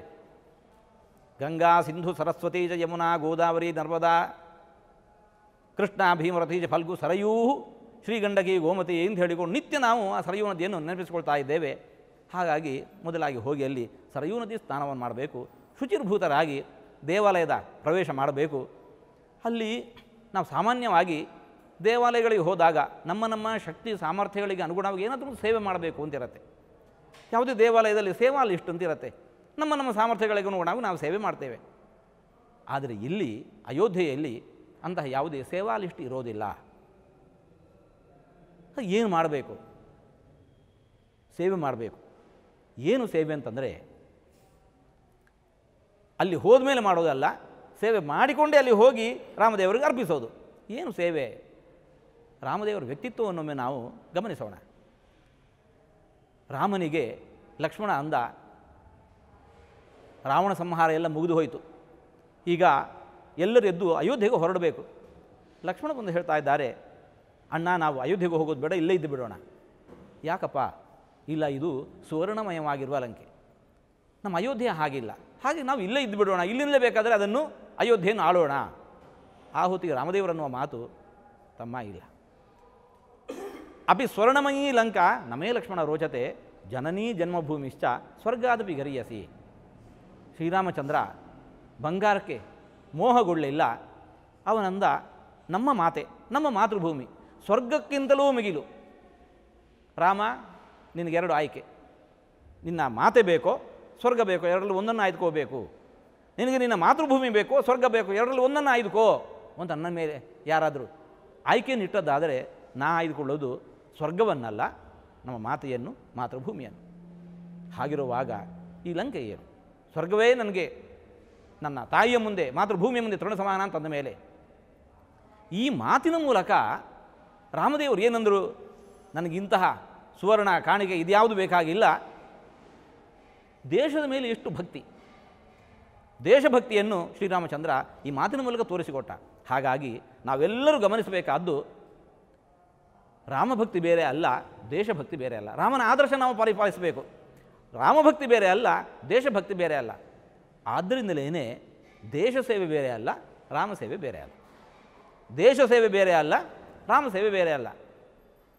ಇನ್ನೂ ಒಂದು ಗಮನಿಸಿ, ನಮ್ಮ ಕನಸು ಕೇವಲ ರಾಮ ಮಂದಿರ ಅಲ್ಲ, ರಾಮರಾಜ್ಯದ ಕನಸು. ಏನು ರಾಮರಾಜ್ಯ ಅಂತಂದರೆ ಎಲ್ಲ ಕಡೆ ಸುಭಿಕ್ಷೆ. ಕಲಿಯುಗದಲ್ಲಿ ರಾಮರಾಜ್ಯ ಸಾಧ್ಯ ಇದೆಯಾ ಗುರುಗಳೇ? ಈ ಘೋರ ಕಲಿಯುಗದಲ್ಲಿ ಖಂಡಿತ ಸಾಧ್ಯ ಇದೆ, ಖಂಡಿತ ಸಾಧ್ಯ ಇದೆ. ಯಾಕೆ ಅಂತಂದರೆ ಆವತ್ತು ಗಮನಿಸಿ, ಆವತ್ತು ರಾಜರ ಆಳ್ವಿಕೆ, ಒಬ್ಬ ರಾಮ ರಾಜನಾದ, ರಾಮರಾಜ್ಯ ನಿರ್ಮಾಣ ಆಗಿ ಹೋಯಿತು. ಇವತ್ತು ರಾಜರ ಆಳ್ವಿಕೆ ಇಲ್ಲ, ಮತ್ತು ಇವತ್ತು ಪ್ರಜಾರಾಜ್ಯ. ಪ್ರಜಾರಾಜ್ಯದಲ್ಲಿ ಕಾಲದಲ್ಲಿ ರಾಮರಾಜ್ಯ ನಿರ್ಮಾಣ ಹೇಗೆ ಅಂತ ಹೇಳಿಕೊಂಡು ವಸ್ತುತಃ ಅತ್ಯಂತ ಸುಲಭ. ಪ್ರಜೆಗಳೆಲ್ಲ ರಾಮರಾದ್ರೆ ಮುಗಿದು ಹೋಯಿತು, ಪ್ರಜೆಗಳೆಲ್ಲ ರಾಮರಾದ್ರೆ ಮುಗಿದು ಹೋಯಿತು. ಅಲ್ಲ, ಪ್ರಜೆಗಳು ರಾಮರಾಗೋದು ಅಂದರೆ ಏನು? ಈಗ ತಾನು ಹೇಳಿದಂತೆ ರಾಮ ಅಂದರೆ ಏನು ಅನ್ನೋದನ್ನು ಗಮನಿಸಿಕೊಳ್ಳೋಣ. ಪ್ರಾರಂಭದಲ್ಲಿ ಆ ರಾಮಾಯಣವೇ ತೋರಿಸೋ ಹಾಗೆ ಅನಂತ ಕಲ್ಯಾಣ ಗುಣಗಳು. ಆ ಗುಣಗಳನ್ನು ನಾವೊಮ್ಮೆ ರಾಮಾಯಣ ಅಧ್ಯಯನ ಮಾಡೋಣ, ಯಾರು ತಿಳಿದವರಿಂದ ಉಪನ್ಯಾಸ ಮಾಡಿಸೋಣ. ರಾಮ ಅಂದರೆ ಏನು ಗೊತ್ತಾಗತ್ತೆ. ಅಷ್ಟು ಗುಣಗಳನ್ನು ಒಬ್ಬೊಬ್ಬರು ಒಂದೊಂದು ಗುಣಗಳನ್ನು ಮೈಗೂಡಿಸಿಕೊಂಡ್ರೆ ಸಾಕು. ರಾಮನ ಆ ಗುಣಗಳನ್ನು ಒಬ್ಬೊಬ್ಬರು ಒಂದೊಂದು ಗುಣಗಳನ್ನು ನಾವು ಮೈಗೂಡಿಸಿಕೊಂಡೆವು ಅಂತಂದರೆ ನಾವೆಲ್ಲ ರಾಮರಾದದ್ದು. ರಾಮರಾಜ್ಯ ಸುಲಭ ಆಗತ್ತೆ. ಏನು ರಾಮರಾಜ್ಯ ಅಂತಂದರೆ ನೋಡಿ, ಇವತ್ತು ರಾಮನಿಗೊಂದು ಮನೆ ಆಯಿತು, ನಾವೆಲ್ಲ ಸೇರಿ ಮಾಡಿದೆವು. ಈಗ ರಾಮರಾಜ್ಯ ಅಂದರೆ ರಾಮನ ರಾಜ್ಯದಲ್ಲಿ ಒಬ್ಬ ರಾಮ ಭಕ್ತನಿಗೆ ಮನೆ ಇಲ್ಲ, ಆಗಬಾರ್ದು. ಹಾಗೆ ಯಾರಿಗೆ ಸಾಮರ್ಥ್ಯ ಇದೆ, ಒಂದು 5-6 ಲಕ್ಷ 10 ಲಕ್ಷ ಪರಮಾವಧಿ 10 ಲಕ್ಷ ಖರ್ಚು ಮಾಡಿದರೆ ಸುಂದರವಾದ ಒಂದು ಮನೆ ನಿರ್ಮಾಣ ಆಗುತ್ತೆ, ಪುಟ್ಟ ಮನೆ ನಿರ್ಮಾಣ ಆಗುತ್ತೆ. ಯಾರಿಗಂತಹ ಸಾಮರ್ಥ್ಯ ಇದೆ ಅವರದನ್ನು ಮಾಡೋಣ. ಒಬ್ಬ ನಮ್ಮ ಸುತ್ತಮುತ್ತ ಯಾರು ಮನೆ ಇಲ್ಲದೆಯವರು ಇದ್ದಾರೆ ನಮಗೆ ಗೊತ್ತು. ಹಾಗಾಗಿ ನಾವು ನೇರವಾಗಿ ಅವನಿಗೆ ಒಂದು ಮನೆ ಕಟ್ಟಿ ಕೊಡೋದು. ನಮ್ಮ ಮಕ್ಕಳ ಮದುವೆ, ಇನ್ನೇನು ವೆಡ್ಡಿಂಗ್ ಆ್ಯನಿವರ್ಸರಿ ಅಂತ ಹೇಳಿಕೊಂಡು ಕೋಟಿ ರೂಪಾಯಿ ಖರ್ಚು ಮಾಡ್ತೇವೆ. ಅಂಥ ಹೊತ್ತಿಗೆ ಲೈಫಲ್ಲಿ ಒನ್ ಟೈಮ್ ಇಂಥ ಒಂದು ಕೆಲಸ ಮಾಡೋದು ಯಾರಿಗೂ ಕಷ್ಟ ಆಗೋದಿಲ್ಲ. ಇದನ್ನು ಮಾಡಿಬಿಟ್ಟು ಅಯೋಧ್ಯೆಗೆ ಬಂದರೆ ಒಳ್ಳೆಯದು. ಅಯೋಧ್ಯೆಗೆ ಬನ್ನಿ, ಅಲ್ಲಿ ಅದನ್ನು ರಾಮದೇವರಿಗೆ ಸಮರ್ಪಣೆ ಮಾಡಿ, ಇಂತಹದೊಂದು ನಿನ್ನ ಹೆಸರಲ್ಲಿ ಒಳ್ಳೆ ಕೆಲಸ ಮಾಡಿದ್ದೇನೆ ದೇವರ, ಇದು ನಿನಗೆ ಅರ್ಪಿತ. ಇದೇ ಸೇವೆ, ಇದೇ ಸೇವೆ, ಇದೇ ಒಂದೇ ಅಂತಲ್ಲ. ನಮ್ಮ ಸುತ್ತಮುತ್ತ ಯಾರು ಕಷ್ಟದಲ್ಲಿದ್ದಾರೆ, ದುಃಖದಲ್ಲಿದ್ದಾರೆ, ದೀನರಿದ್ದಾರೆ, ವಿದ್ಯಾರ್ಥಿಗಳಿಗೆ ಆ ಅಧ್ಯಯನಕ್ಕೆ ಅನುಕೂಲ ಇಲ್ಲ, ಅದನ್ನು ಮಾಡೋಣ. ಯಾರಿಗೆ ವೈದ್ಯಕೀಯ ಚಿಕಿತ್ಸೆಗೆ ಸಾಮರ್ಥ್ಯ ಇಲ್ಲ, ನೆರವಾಗೋಣ. ಇನ್ನೊಂದು ಗಮನಿಸಬೇಕಾದ್ದು, ರಾಮದೇವರು ತಂದೆ ತಾಯಿಂದರ ಮೇಲೆ ಎಂತಹ ಭಕ್ತಿಯನ್ನು ತೋರಿಸಿದರು. ಹಾಗೆ ಮತ್ತೊಂದು ಬೇಕಾಗಿಲ್ಲ, ನಮ್ಮ ಮನೆಯಲ್ಲಿ ನಮ್ಮ ತಂದೆ ತಾಯಿಂದರನ್ನು ನಾವು ಚೆನ್ನಾಗಿ ನೋಡಿಕೊಂಡೆವು ಅಂತಂದರೆ ಇದು ರಾಮದೇವರ ಸೇವೆ. ಅಲ್ಲಿಗೆ ಹೋಗಾಗ ಹೇಳೋಣ, ರಾಮದೇವರು ನಿನ್ನ ಹೆಸರಿನ ಮೇಲೆ ನಾನು ಇಂತಹ ಒಂದು ಒಳ್ಳೆಯ ಕೆಲಸ ಮಾಡ್ತಾ ಇದ್ದೇನೆ, ನನ್ನನ್ನು ರಕ್ಷಿಸು. ಸರ್, ಈಗ ಟ್ರಸ್ಟ್ ಮುಂದೆ ಏನೆಲ್ಲ ಕರ್ತವ್ಯಗಳನ್ನು ನಿರ್ವಹಿಸುತ್ತೆ ಸರ್? ಈಗ ಮಂದಿರ ನಿರ್ಮಾಣ ಆಯ್ತು, ಈಗ ಮೇಜರ್ ಜವಾಬ್ದಾರಿ ಇದ್ದಿದ್ದೆ ಮಂದಿರ ನಿರ್ಮಾಣ, ಟ್ರಸ್ಟ್ ಇದು ಈಗ ಮುಗೀತು. ಮುಂದೆ ಟ್ರಸ್ಟು ಏನೆಲ್ಲ ಕರ್ತವ್ಯಗಳನ್ನು ಮಾಡುತ್ತೆ? ಹೀಗಿದೆ, ಟ್ರಸ್ಟು ನಿರ್ಮಾಣಗೊಂಡದ್ದೇ ರಾಮ ಮಂದಿರದ ನಿರ್ಮಾಣಕ್ಕೋಸ್ಕರ. ಹಾಗಾಗಿ ಟ್ರಸ್ಟಿಡಲ್ಲಿ ಇಂಥ ಅದರ ನಿಯಮಗಳಿದ್ದಾವೆ. ಸದ್ಯಕ್ಕಂತೂ ಮಂದಿರ ನಿರ್ಮಾಣವೇ ಅದರ ಗುರಿ. ಮಂದಿರ ನಿರ್ಮಾಣ ಇನ್ನೂ ಪರಿಪೂರ್ಣ ಆಗಿಲ್ಲ. ಈಗ 2.5 ವರ್ಷ ನಾವು ಮಂದಿರ ನಿರ್ಮಾಣ ಮಾಡಬೇಕು ಅಂತಂದ ದೇಶ ಕೊಟ್ಟ ತಕ್ಷಣ ಕನ್ಸ್ಟ್ರಕ್ಷನ್ ಕಂಪನಿಯನ್ನು ನಾವು ಸಮೀಪಿಸಿದಾಗ L&T ಅಂತಹ ಟಾಟಾದಂತಹ ಕಂಪನಿ ನಮಗೆ ಮಾರ್ಗದರ್ಶನ ಮಾಡಿದ್ದು 2.5 ವರ್ಷದಲ್ಲಿ ನಾವು ಅದನ್ನು ಕಟ್ಟಿಕೊಡಬಹುದು ಅಂತ ಹೇಳಿಕೊಂಡು. ಆದರೆ ಆ ಹೊತ್ತಿಗೆ ಆ ಭೂಮಿಯ ಗುಣಮಟ್ಟ, ಅದರ ಪರೀಕ್ಷೆ ಇನ್ನೂ ನಡೆದಿರಲಿಲ್ಲ. ನೋಡಿದಾಗ ಅಲ್ಲಿರೋದು ಬರೀ ಧೂಳು ಮಣ್ಣು, ಮರಳು ಮಣ್ಣು, ಧೂಳು ಮಣ್ಣು. ಹಾಗಾಗಿ ಇದರ ಮೇಲೆ ಇಂತಹ ದೃಢವಾದ ಮಂದಿರವನ್ನು ಸಹಸ್ರ ವರ್ಷಗಳ ಕಾಲ ನಿಲ್ಲುವಂತೆ ಕಟ್ಟುವುದು ಸಾಧ್ಯ ಇಲ್ಲ. ಭೂ ಪರಿಶೋಧನೆ ಆಗಬೇಕು. ಅಷ್ಟೆಲ್ಲ ಸುಮಾರು ಒಂದು ಎಕರೆಯಷ್ಟು ಭೂಮಿಯ ಮಣ್ಣನ್ನೆಲ್ಲ ತೆಗೆದು ಹೊರಹಾಕಿ ಅದನ್ನು ಮತ್ತೆ ಪುನಃ ಮರುಪೂರ್ಣ ಒಳ್ಳೆಯ ದೃಢವಾಗಿರತಕ್ಕಂಥ ಗಟ್ಟಿ ಕಾಂಕ್ರೀಟ್ನಿಂದ ಅದನ್ನು ಗಟ್ಟಿ ಮಾಡಿದ್ದಾಯಿತು. ಅದು ಒಂದೇ ಸಲ ಆಗೋದಿಲ್ಲ. ಪದರದ ಮೇಲೆ ಪದರ, ಪದರದ ಮೇಲೆ ಪದರ, ಅದನ್ನು ಹಾಸಿ ರೋಲಲ್ಲಿ ಹೊಡಿಬೇಕು, ಅದು ಸ್ವಲ್ಪ ಒಣಗಬೇಕು, ಪುನಃ ಇನ್ನೊಮ್ಮೆ ಹೊಡಿಬೇಕು. ಇದಕ್ಕೇನೆ ಸುಮಾರು 1 ವರ್ಷ ತಗಲಿ ಹೋಯಿತು. ಹಾಗಾಗಿ 2.5 ವರ್ಷದಲ್ಲಿ ಮಂದಿರ ಪರಿಪೂರ್ಣ ಆಗಿಲ್ಲ. ಯಾವುದು ವೇದಿಕೆ ನಿರ್ಮಾಣ ಆಗಿದೆ, ಗರ್ಭಗುಡಿಯ ನಿರ್ಮಾಣ ಆಗಿದೆ. ಇನ್ನೀಗ ಪ್ರಥಮ ಹಂತ, 2ನೇ ಹಂತ, ಅದರ ಮೇಲೆ ಗೋಪುರ ಅದಾಗಬೇಕು. ಸುತ್ತಲ ಪರಿಸರದಲ್ಲಿ ಹೊರಪೋಳಿಯಲ್ಲಿ ಮತ್ತೆ ಪುನಃ 8 ದೇವಾಲಯಗಳು ಬರೆದಿದ್ದಾವೆ, ಅದೂ ಆಗಬೇಕು. ಅದರ ಹೊರಗೆ ಬಂದಿರತಕ್ಕಂಥ ಯಾತ್ರಿಗಳಿಗೆ ಅನುಕೂಲವಾಗುವಂತೆ ಯಾತ್ರಿ ನಿವಾಸ ಇವೆಲ್ಲ ನಡೀಬೇಕು. ಹಾಗಾಗಿ ಇನ್ನೂ ಸುಮಾರು 2.5 ವರ್ಷಗಳ ಕಾಲ ಇದು ಈ ಮಂದಿರದ ಪರಿಪೂರ್ಣ ನಿರ್ಮಾಣಕ್ಕೆ ಬೇಕು. ಅದಾದ ಬಳಿಕ ಈ ಎಲ್ಲ ಪ್ರಾಜೆಕ್ಟ್ಗಳು ಮುಗಿದ ಮೇಲೆ ಮುಂದೆ ಏನು ಮಾಡೋದು ಪುನಃ ತೀರ್ಮಾನ ಮಾಡಿ. ಈಗ ಪಟ್ಟಾಭಿರಾಮನ ಪ್ರತಿಷ್ಠೆ ಏನಾದರೂ ಇದೆಯಾ ಇದೇ ದೇವಸ್ಥಾನದಲ್ಲಿ? ಅವಶ್ಯವಾಗಿದೆ. ಈಗ ಯಾವುದು ಮೊದಲನೇ ಹಂತದಲ್ಲಿ ಯಾವುದು ನೆಲವೇದಿಕೆಯಲ್ಲಿ ರಾಮಲಲ್ಲನ ಪ್ರತಿಷ್ಠೆ, ಬಾಲರಾಮನ ಪ್ರತಿಷ್ಠೆ. ಇಲ್ಲಿಂದ ಮುಂದೆ ಆ ಮೊದಲನೇ ಮಹಡಿಯಲ್ಲಿ ಪರಿವಾರ ಸಮೇತನಾಗಿರತಕ್ಕಂಥ ರಾಮನ ಪ್ರತಿಮೆ ಅಲ್ಲಿ ಶೋಭಿತವಾಗುತ್ತೆ. ಅದು ಯಾವಾಗ? ಅದಕ್ಕೆ ಈಗ ಅವಸರ ಇಲ್ಲ. ಮಂದಿರ ಪರಿಪೂರ್ಣವಾದ ಬಳಿಕ ಅದನ್ನು ಮಾಡಿ. ಸರ್, ಈಗ 22ನೇ ತಾರೀಕು ಪ್ರತಿಷ್ಠಾ ದಿನ ಎಷ್ಟು ಜನರಿಗೆ ಅಲ್ಲಿ ಇರಲಿಕ್ಕೆ ಅವಕಾಶ ಇದೆ? ಎಷ್ಟು ಜನರಿಗೆ ಆಹ್ವಾನ ಕೊಟ್ಟಿದ್ದೀರಿ? ಎಷ್ಟು ಜನರಿಗೆ ಸವಲತ್ತುಗಳನ್ನು ರೆಡಿ ಮಾಡಿದಿರಿ? ಮತ್ತು ಸೆಕ್ಯೂರಿಟಿ ಹೇಗಿರುತ್ತೆ ಅಲ್ಲಿ? ಸುಮಾರು 6-7 ಸಹಸ್ರ ಮಂದಿಗೆ ಅಲ್ಲಿ ಅವಕಾಶ. ಇದು ಮಂದಿರದ ಉದ್ಘಾಟನೆ, ಹಾಗಾಗಿ ಅದು ಮಂದಿರದ ಪರಿಸರದಲ್ಲೇ ಮಾಡಬೇಕಾಗತ್ತೆ. ಮಂದಿರದ ಕಾರ್ಯವೇ ಇನ್ನೂ ಪರಿಪೂರ್ಣಗೊಂಡಿಲ್ಲ. ಪರಿಸರದಲ್ಲಿ ಎಷ್ಟು ಮಂದಿಯನ್ನು ಕುಳಿತುಕೊಳ್ಳಲಿಕ್ಕೆ ಸಾಧ್ಯತೆ ಇದೆ ಅಂತಹ 6-7 ಸಹಸ್ರ ಮಂದಿಗೆ ಮಾತ್ರ ಅವಕಾಶವನ್ನು ಕಲ್ಪಿಸಲಾಗಿದೆ. ಇನ್ನುಳಿದವರು ಎಲ್ಲರೂ ಕೂಡ ತಮ್ಮ ತಮ್ಮ ಊರಲ್ಲೇ ಉಳಿದುಕೊಂಡು ಆ ದೃಶ್ಯ ಮಾಧ್ಯಮದ ಮೂಲಕ ಆ ದೃಶ್ಯವನ್ನು ಗಮನಿಸಬೇಕು. ಇಲ್ಲಿ ಇಷ್ಟು ಮಂದಿಗೆ ಮಾತ್ರ ಅವಕಾಶ. ಸರ್, ಆಹ್ವಾನ ಕೊಡುವಂಥ ವಿಚಾರದಲ್ಲಿ ಏನಾದರೂ ಟ್ರಸ್ಟ್ ತಾರತಮ್ಯ ಏನಾದರೂ ಮಾಡಿದೆ ಸರ್? ಈಗ ಕರ್ನಾಟಕದಲ್ಲಿ ಸರ್ಕಾರದ CMಗೆ ಆಹ್ವಾನನೇ ಕೊಟ್ಟಿಲ್ಲ ಅಂತ ಕೆಲವು ಸಚಿವರುಗಳು ಸ್ಟೇಟ್ಮೆಂಟ್ ಎಲ್ಲ ಕೊಟ್ಟಿದ್ರು. ಈ ಥರದ್ದು ಏನಾದರೂ ನಡೆದಿದೆಯಾ ಸರ್? ಈಗ ಆಹ್ವಾನ ಎಲ್ಲ ಯಾರಿಗೆ ಯಾವ ಮಾನದಂಡದ ಮೇಲೆ ಕೊಡಲಾಗಿದೆ ಸರ್ ಟ್ರಸ್ಟ್ನಿಂದ? ಟ್ರಸ್ಟ್ನಲ್ಲಿ ಕೈಗೊಂಡ ತೀರ್ಮಾನದಂತೆ ಆ ಉತ್ತರ ಪ್ರದೇಶದ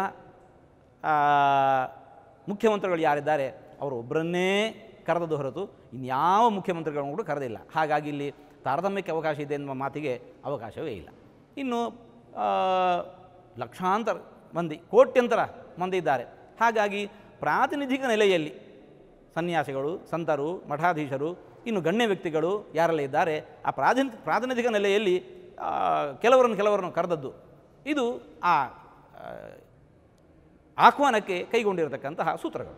ಸರ್, ಈಗ ಒಂದು ಸಮಾರಂಭದಲ್ಲಿ ಎಲ್ಲರನ್ನ ಸಮಾಧಾನ ಮಾಡಲಿಕ್ಕೆ ಅದು ಯಾವ ಕಾಲಕ್ಕೂ ಅದು ಸಾಧ್ಯ ಇಲ್ಲದೆ ಇರುವಂಥ ವಿಚಾರ. ಆದರೂ ಟ್ರಸ್ಟ್ನ ಕೆಲವು ನಡವಳಿಕೆಗಳು ಅಂದರೆ ಪ್ರಾತಿನಿಧ್ಯದ ಬಗ್ಗೆ ಕೆಲವು ಮಠಾಧಿಪತಿಗಳಿಗೆ ಅಸಮಾಧಾನ ಇದೆ ಅಂತ ಹೇಳುವಂಥ ಮಾತುಗಳು ಸಹ ಕೇಳಿ ಬಂದಿದೆ. ಇದು ನಿಜಾನ? ನಮ್ಮ ಗಮನಕ್ಕೆ ಬಂದಿಲ್ಲ. ಇರೋದು ಅಸಂಭಾವಿತ ಏನೂ ಅಲ್ಲ. ಹಾಗಾದರೆ ಇದು ಕಾಮನ್ ಪ್ರೊಸೆಸ್ಸಲ್ಲಿ ನಡೀತದೆ. ಹೌದು. ಯಾರನ್ನು ಮೆಚ್ಚಿಸುವಂಥದ್ದು, ಯಾರನ್ನು ದೂರೀಕರಿಸುವಂಥದ್ದು ಆ ಟ್ರಸ್ಟಿಗೆ ಅಂತಹ ಯಾವ ಉದ್ದೇಶವೇ ಇಲ್ಲ. ಸರ್, ಅಯೋಧ್ಯೆಗೆ ಏನಾದರೂ ಥ್ರೆಟ್ ಇದೆಯಾ ಸರ್ ದೇವಸ್ಥಾನಕ್ಕೆ? ನೇರವಾಗಿ ನನ್ನ ಹತ್ರ ಅಂತಹದ್ದು ಬಂದದ್ದಿಲ್ಲ. ಅದು ನಾವು ಯಾವ, ಯಾಕಂದರೆ ಅಲ್ಲಿ ಹೈಲಿ ಸೆಕ್ಯೂರಿಟಿಯನ್ನು ಅಲಾಟ್ ಮಾಡಿದ್ದಾರೆ ಟೆಂಪಲ್ಗೆ ಅಂತ ಹೇಳುವಂಥದ್ದನ್ನು ಕೇಳ್ಪಟ್ಟಿದ್ದೀನಿ. ಈಗ ತಾವು ಟ್ರಸ್ಟಲ್ಲಿ ಇರೋದ್ರಿಂದ ಖಂಡಿತ ಇದು ಗಮನಿಸಿ. ಮಂದಿರವನ್ನು ಕಟ್ಟೋದಕ್ಕೆ ಮುಂಚೆನೇ ಇದೆ, ನೀವು ಮಂದಿರ ಕಟ್ಟಿ ನಾವು ಅದನ್ನು ಕಿತ್ತು ಹಾಕ್ತೇವೆ ಅಂತ ಹೇಳಿಕೊಂಡು. ಇನ್ನು ಮಂದಿರ ಕಟ್ಟಲಿಕ್ಕೆ ಪ್ರಾರಂಭ ಆದ ಮೇಲೂ ಕೂಡ ಒಂದು ಜನಾಂಗದ ಎಳೆಯ ಮಕ್ಕಳು, ಹಿರಿಯ ವೃದ್ಧರು, ಯೋಗಿ ಸರ್ಕಾರ ಇರೋ ತನಕ, ಮೋದಿ ಸರ್ಕಾರ ಇರೋ ತನಕ ಮಂದಿರ ಇರುತ್ತೆ, ಮರುದಿವಸದಿಂದ ನಮ್ಮ ಸರ್ಕಾರ ಬಂದ ತಕ್ಷಣ ಅದನ್ನು ಕಿತ್ತೊಗಿತೇವೆ ಅನ್ನತಕ್ಕಂತಹ ಹೇಳಿಕೆಗಳನ್ನು ದೃಶ್ಯ ಮಾಧ್ಯಮದ ಮೂಲಕವೇ ಪಬ್ಲಿಕ್ಕಾಗಿ ಅನ್ನೋದನ್ನು ನಾವು ಕೇಳ್ತಾ ಇದ್ದೇವೆ. ಹಾಗಾಗಿ ಯಾವುದೇ ಒಂದು ಒಳ್ಳೆಯ ಕೆಲಸಕ್ಕೆ, ಯಾವುದೇ ಒಂದು ಕ್ಷೇತ್ರಕ್ಕೆ ಈ ಬೆದರಿಕೆ ಇರುವಂತಹದ್ದು ಇದು ಸಹಜ. ಅದು ಯಾವುದು ಶತಶತಮಾನಗಳ ಕಾಲದ ಹೋರಾಟದ ಫಲವಾಗಿ ಬಂದಿರತಕ್ಕಂತಹ ಈ ರಾಮ ಮಂದಿರದ ಮೇಲೆ ಇದು ಅತ್ಯಂತ ಸಹಜ.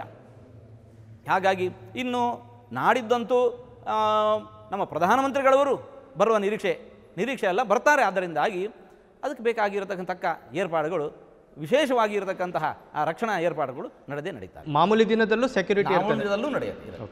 ಸರ್, ಈಗ ಅಯೋಧ್ಯೆ ಹೋರಾಟ ಭಾಳ ಸುದೀರ್ಘವಾದ ಹೋರಾಟ ಆಯಿತು. ಈಗ ಎಲ್ಲ ಮುಗೀತು, ಅದರಲ್ಲಿ ಈಗ ಜಯ ಸಿಕ್ಕಿದೆ. ಇದು ಇಲ್ಲಿಗೆ ಮುಗೀತಾ ಅಥವಾ ಇದು ಆರಂಭನ? ಖಂಡಿತವಾಗಿ ನಾವು ಈಗ ತಾನೇ ಹೇಳಿದಂತೆ ಅಯೋಧ್ಯ, ಮಧುರಾ, ಮಾಯಾ, ಕಾಶಿ, ಕಾಂಚಿ, ಅವಂತಿಕಾ, ನೀವೇ ಹೇಳಿದಿರಿ. ಅವರಿಗೆ ಮಕ್ಕ ಹೇಗೋ, ಇವರಿಗೆ ಜೆರುಸಲಮ್ ಹೇಗೋ, ನಮಗೆ ಎಲ್ಲ ಕ್ಷೇತ್ರಗಳು ಹೌದು.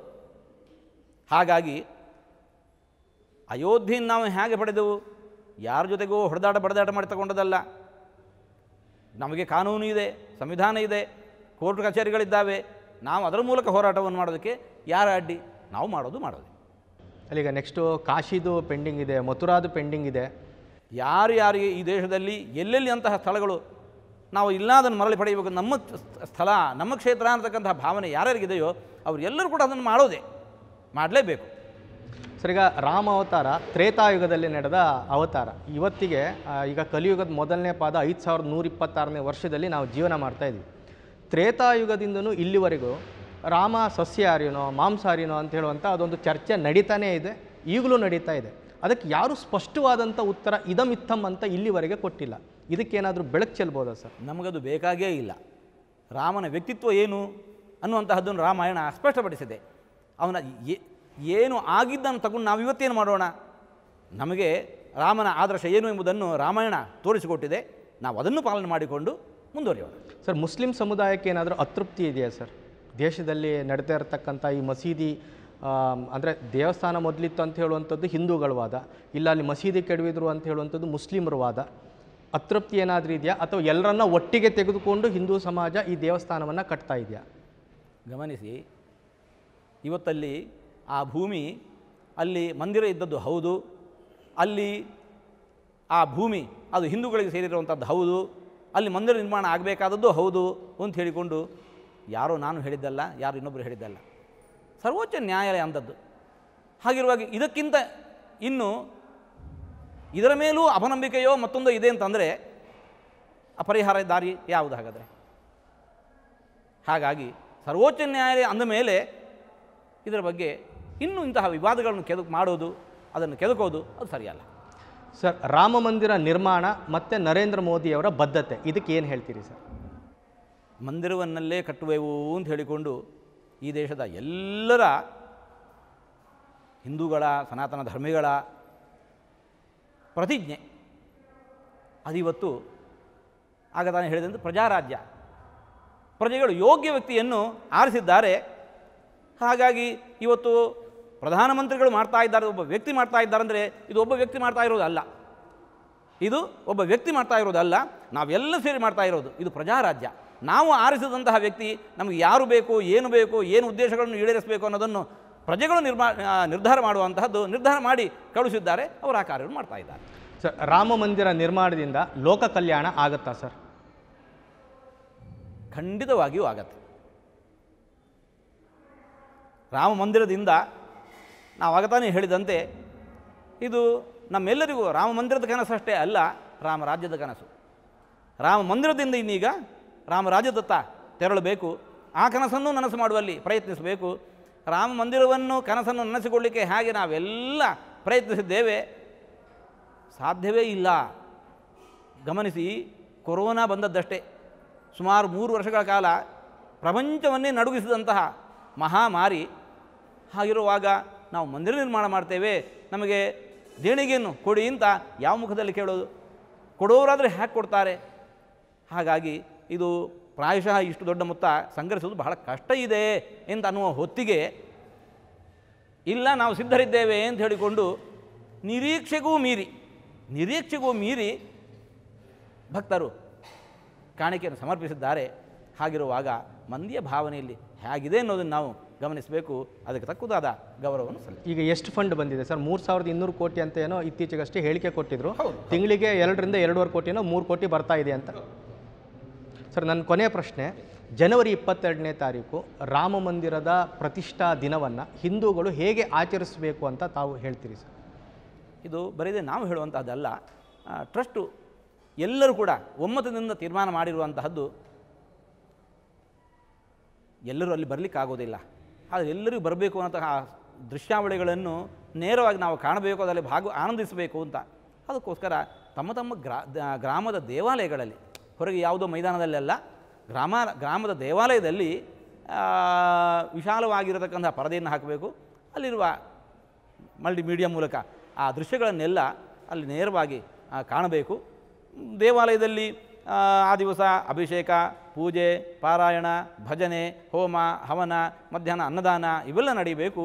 ಸಂಜೆ ಹೊತ್ತಿಗೆ ದೀಪಾವಳಿಯನ್ನು ನಾವು ಹೇಗೆ ಆಚರಿಸ್ತೇವೆ ಹಾಗೆ ಮನೆಯವರಿಗೆ ದೀಪಗಳನ್ನು ಹಚ್ಚಿ ಉತ್ಸವದಲ್ಲಿ ನಾವು ಸಂಭ್ರಮಿಸಬೇಕು. ಸ್ವಾಮೀಜಿಯವರೇ, ಇಷ್ಟೊತ್ತು ಈ ಕಾರ್ಯಕ್ರಮದಲ್ಲಿ ಪಾಲ್ಗೊಂಡ್ರಿ, ತಮಗೆ ಧನ್ಯವಾದಗಳು. ಇದೇ ಈ ಹೊತ್ತಿನ ವಿಶೇಷ. ನೋಡ್ತಾ ಇರಿ ನ್ಯೂಸ್ ಫಸ್ಟ್, ನಿರ್ಭೀತಿಯಿಂದ ನಿಮ್ಮ ಪರವಾಗಿ.